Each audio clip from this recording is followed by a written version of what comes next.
Subscribe کریں ہمارے channel کو اور بیل آئیکن کو کلک کریں تاکہ ہماری ہر نئی آنے والی ویڈیوز آپ تک بآسانی پہنچ سکے۔ بسم اللہ الرحمن الرحیم۔ وبائی امراض سے بچاؤ کی 10 نصیحتیں۔ ہر قسم کی تعریف اللہ کے لیے ہے جو لاچار کی دعا قبول کرتا ہے جب وہ اسے پکارتا ہے اور ستم رسیدہ کی مدد کرتا ہے جب وہ اسے بلند آواز سے پکارتا ہے اور وہ برائی کو ہٹاتا اور تکلیفوں کو دور فرماتا ہے۔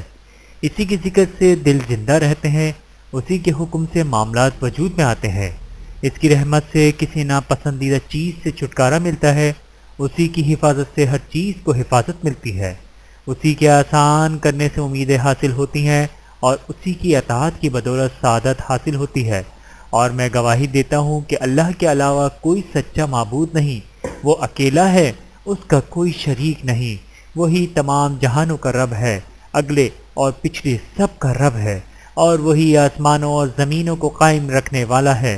اور میں گواہی دیتا ہوں کہ جناب محمد صلی اللہ علیہ وآلہ وسلم اس کے بندے اور رسول ہیں جنہیں واضح کتاب اور سیدھے و معتدل راستے کے ساتھ مبعوث کیا گیا، صلی اللہ علیہ وعلی آلہ وصحبہ اجمعین۔ اما بعد، ان دنوں کرونا نام کی ایک بیماری سے لوگ بہت زیادہ خوف زدہ ہیں۔ اسی مناسبت سے یاد دہانی کے طور پر یہ مفید نصیحتیں پیش خدمت ہیں۔ اللہ سے ہماری یہ دعا ہے کہ وہ ہم سے اور دنیا بھر کے تمام مسلمانوں سے ہر مصیبت و آزمائش اور اس سختی و بیماری کی شدت کو دور فرما دے اور اس طرح ہماری مدد فرمائے جس طرح اپنے نیک بندوں کی مدد فرماتا ہے۔ یقیناً وہی اس کا نگراں ہے اور وہی اس پر قادر ہے۔ پہلی نصیحت، مصیبت نازل ہونے سے پہلے کی دعا کا اہتمام کرنا۔ سیدنا عثمان رضی اللہ تعالی عنہ فرماتے ہیں کہ میں نے اللہ کے رسول صلی اللہ علیہ وآلہ وسلم کو یہ فرماتے ہوئے سنا کہ جو شام کے وقت 3 مرتبہ یہ پڑھ لے، بسم اللہ الذی لا یغر مع اسمہ شیء فی الارض ولا فی السماء وہو السمیع العلیم۔ ترجمہ، اللہ کے نام کے ساتھ میں پناہ مانگتا ہوں جس کے نام کی برکت سے زمین و آسمان میں کوئی چیز بھی نقصان نہیں پہنچا سکتی، اور وہی خوب سننے والا، خوب جاننے والا ہے۔ تو صبح تک اسے کوئی بھی اچانک مصیبت نقصان نہیں پہنچائے گی، اور جو صبح کے وقت 3 مرتبہ یہ پڑھ لے تو شام تک اسے کوئی بھی اچانک مصیبت نقصان نہیں پہنچائے گی۔ نوٹ: 24 گھنٹے اچانک مصیبت سے محفوظ رہنے کا یہ وظیفہ ہے۔ بحوالہ سنن ابی داؤد حدیث نمبر 5088 اور جامع ترمذی حدیث نمبر 3388۔ دوسری نصیحت، یہ دعا کثرت سے پڑھنا۔ بسم اللہ الرحمن الرحیم۔ لا الہ الا انت سبحانک انی کنت من الظالمین۔ ترجمہ، الہی تیرے سوا کوئی معبود نہیں، تو پاک ہے، بے شک میں ظالموں میں سے ہوں۔ اللہ تعالیٰ نے فرمایا، وَظَنُّونِ اذْهَبَ مُغَاضِبًا فَظَنَّ أَن لَّن نَّقْدِرَ عَلَيْهِ فَنَادَىٰ فِي الظُّلُمَاتِ أَن لَّا إِلَٰهَ إِلَّا أَنتَ سُبْحَانَكَ إِنِّي كُنتُ مِنَ الظَّالِمِينَ فَاسْتَجَبْنَا لَهُ وَنَجَّيْنَاهُ مِنَ الْغَمِّ وَكَذَٰلِكَ نُنجِّي الْمُؤْمِنِينَ۔ سورۃ الانبیاء آیت نمبر 88۔ ترجمہ، مچھلی والے حضرت یونس علیہ السلام کو یاد کرو جب کہ وہ غصے سے چل دیے اور خیال کیا کہ ہم انہیں نہ پکڑیں گے، بالآخر وہ اندھیروں کے اندر سے پکار اٹھے کہ الہی تیرے سوا کوئی معبود نہیں، تو پاک ہے، بے شک میں ظالموں میں سے ہوں، یعنی میں نے اپنے آپ پر ظلم کیا۔ پس ہم نے ان کی دعا قبول فرما لی اور ہم نے انہیں غم سے نجات بخشی، اور اسی طرح ہم مومنوں کو نجات دیا کرتے ہیں۔ حافظ ابن کثیر رحمۃ اللہ علیہ اپنی تفسیر میں اللہ کے اس فرمان کے بارے میں فرماتے ہیں، وَكَذَلِكَ نُنجِي الْمُؤْمِنِينَ۔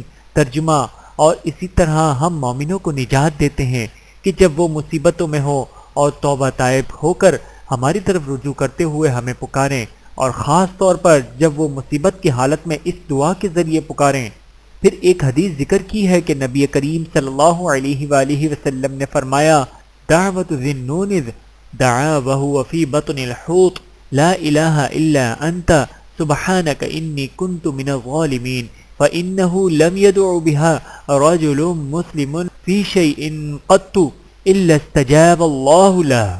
ترجمہ، ذُنُّون یعنی یونس علیہ السلام کی وہ دعا جو انہوں نے مچھلی کے پیٹ کے اندر کی تھی، لا الہ الا انت سبحانک انی کنت من الظالمین۔ جو مسلمان اپنے کسی بھی مقصد کے لیے ان کلمات کے ساتھ دعا کرے گا تو اللہ تعالیٰ اسے قبول فرما دے گا۔ بحوالہ مستند احمد اور ترمذی شریف۔ علامہ ابن قیم رحمۃ اللہ علیہ نے اپنی کتاب الفوائد میں فرمایا ہے، توحید جیسی کوئی ایسی نعمت نہیں جس سے دنیا کی شدتوں کو دور کیا جا سکتا ہو، اور اسی لیے پریشانی کی دعا بھی توحید کے ذریعے ہے۔ اور مچھلی والے سیدنا یونس علیہ السلام کی جو دعا ہے، اگر کوئی بھی مصیبت زدہ شخص اس دعا کے ذریعے اللہ سے مانگے تو اللہ توحید کی بدولت اس کی پریشانی ضرور دور فرما دیتا ہے۔ اور بڑی مصیبتوں میں ڈالنے والا شرک ہی ہے اور ان سے نجات دلانے والی توحید ہی ہے، لہٰذا یہی مصیبت کے وقت مخلوق کی پناہ گاہ، حفاظت کا ذریعہ، محفوظ قلعہ اور باعث مدد ہے، اور یہ اللہ ہی کی توفیق سے ہے۔ تیسری نصیحت، مصیبت کی سختی سے پناہ مانگنا۔ سیدنا ابو ہریرہ رضی اللہ تعالی عنہ سے روایت ہے کہ رسول اللہ صلی اللہ علیہ وآلہ وسلم یہ دعا مانگا کرتے تھے، اللہم انی اعوذ بک من جہد البلاء ودرک الشقاء وسوء القضاء وشماتۃ الاعداء۔ ترجمہ، اے اللہ میں مصیبت کی سختی سے، تباہی تک پہنچ جانے سے، قضاء و قدر کی برائی سے اور دشمنوں کے خوش ہونے سے پناہ مانگتا ہوں۔ بحوالہ بخاری۔ سیدنا ابو ہریرہ رضی اللہ تعالی عنہ سے دوسری روایت میں ہے کہ رسول اللہ صلی اللہ علیہ وآلہ وسلم نے فرمایا، مصیبت کی سختی سے، تباہی تک پہنچ جانے سے، قضاء و قدر کی برائی سے اور دشمنوں کے خوش ہونے سے پناہ مانگیں۔ بحوالہ بخاری شریف۔ چوتھی نصیحت، گھر سے نکلنے کی دعا پر پابندی کرنا۔ سیدنا انس بن مالک رضی اللہ تعالی عنہ سے روایت ہے کہ نبی کریم صلی اللہ علیہ وآلہ وسلم نے فرمایا، جب انسان اپنے گھر سے نکلتے ہوئے یہ کہے، بسم اللہ توکلت علی اللہ لا حول ولا قوت الا باللہ۔ ترجمہ، اللہ کے نام کے ساتھ میں گھر سے نکل رہا ہوں، میں نے اللہ پر بھروسہ کیا، اور نہ گناہ سے بچنے کی ہمت ہے اور نہ ہی نیکی کرنے کی طاقت مگر اللہ ہی کی توفیق سے۔ تو اسی وقت اس سے کہا جاتا ہے، تجھے ہدایت دے دی گئی، تیری طرف سے کفایت کر دی گئی اور تجھے بچا لیا گیا۔ تو یہ سن کر شیطان اس سے دور ہٹ جاتا ہے، اور دوسرا شیطان اس سے کہتا ہے، اس آدمی پر تیرا بس کیسے چلے گا جسے ہدایت دے دی گئی، جس کی طرف سے کفایت کر دی گئی اور جسے بچا لیا گیا۔ بحوالہ ابو داود۔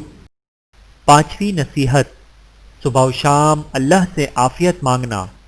سیدنا عبداللہ بن عمر رضی اللہ تعالی عنہ فرماتے ہیں کہ رسول اللہ صلی اللہ علیہ وآلہ وسلم صبح و شام ان دعاؤں کو پڑھنا نہیں چھوڑتے تھے، بسم اللہ الرحمن الرحیم، اللہم انی اسألک العافیت فی الدنیا والآخرہ، اللہم انی اسألک العفو والعافیت فی دینی ودنیای واہلی ومالی، اللہم استر عوراتی وامن روعاتی واحفظنی من بین یدی ومن خلفی وعن یمینی وعن شمالی ومن فوقی وأعوذ بعظمتك أن أغتال من تحتی۔ ترجمہ، اے اللہ میں تجھ سے اپنی دنیا و آخرت میں عافیت طلب کرتا ہوں، اے اللہ میں تجھ سے اپنے دین و دنیا، اہل و عیال اور مال میں عافیت طلب کرتا ہوں، اے اللہ میری شرمگاہ کی ستر پوشی فرما، مجھے خوف و خطرات سے محفوظ فرما، میری حفاظت فرما، میرے آگے سے، پیچھے سے، دائیں سے، بائیں سے اور اوپر سے، اور میں تیری عظمت کی پناہ چاہتا ہوں اس بات سے کہ میں اچانک اپنے نیچے سے پکڑ لیا جاؤں۔ بحوالہ مستند احمد۔ اللہ تعالی ہم سب کو عمل کرنے کی توفیق عطا فرمائے، آمین ثم آمین۔ ویڈیو دیکھنے کا بہت شکریہ۔ مزید ویڈیوز دیکھنے کے لیے ہمارے چینل کو سبسکرائب کریں اگر ویڈیو پسند آئے تو لائک کریں، اچھی بات کو دوسروں تک پہنچانا صدقہ جاریہ ہے۔ جزاکم اللہ خیرا کثیرا۔ اپنا اور اپنے پیاروں کا بہت زیادہ خیال رکھیے گا اور مجھے دعاؤں میں یاد رکھیے گا۔ ٹیک کیئر، اللہ حافظ۔